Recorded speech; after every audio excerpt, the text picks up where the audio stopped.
batata na baina bana ba bokani bwa bakota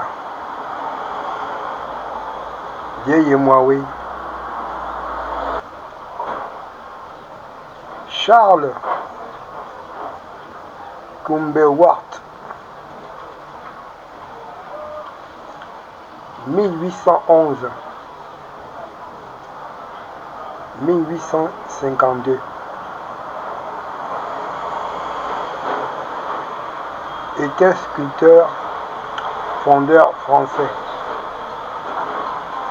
qui a créé cette statuette de bronze à patine brun noir et qui représente Cléopâtre, la reine d'Égypte, et un certain Leslie. C'est une statuette du 19e siècle.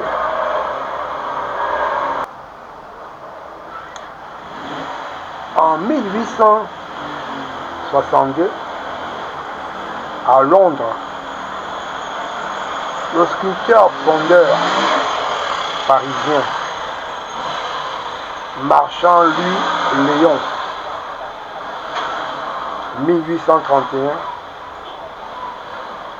1831-1899 a exposé cette statuette et d'autres bien sûr à une exposition internationale à Londres.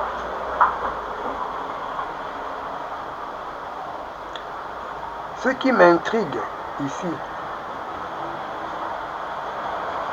c'est le chapeau de la reine d'Égypte, Cléopâtre,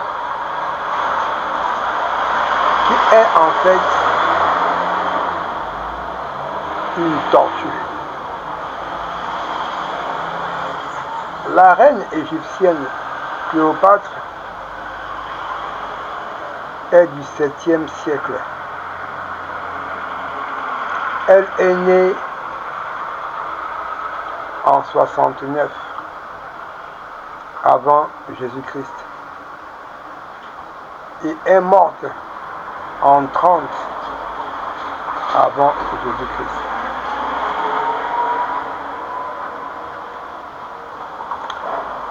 Dans la tradition hollandaise, la tortue est une figure forte car elle symbolise le père des quotas et la mère des quotas est symbolisée par Yele. Yele ya mwana wa Zambé et Ngoy est l'oncle des quotas.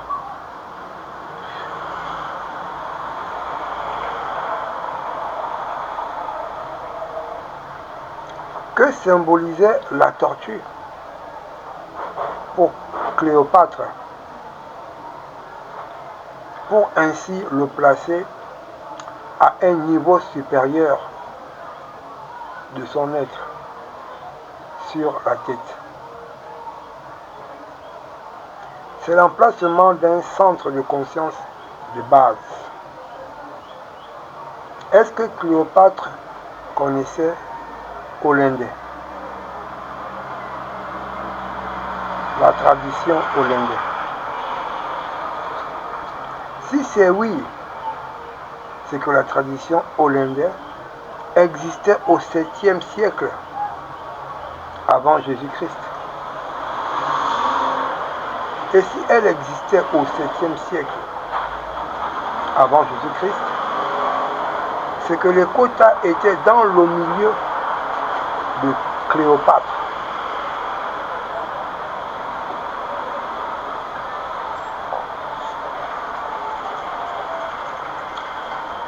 Selon l'historien Guy Claver Lobamono Bessac, Les quotas entrent au Gabon avant le XVIIIe siècle et le XIXe siècle. Et cela signifie donc que les quotas entrent au Gabon avec la tradition hollandaise, qui est à la base même du comportement du quota, du Marongwe et de tous les peuples liés.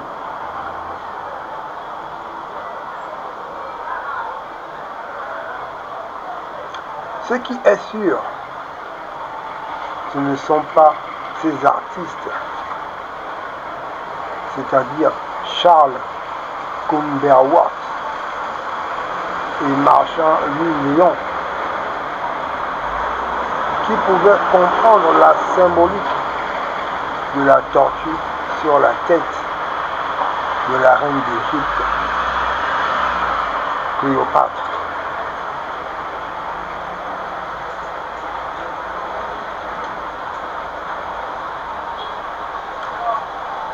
Badi Namalo Miyokaka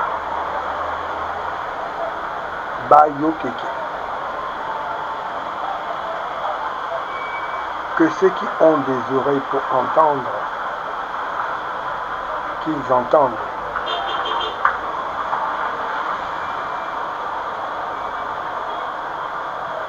Nibote Bouya. À la prochaine.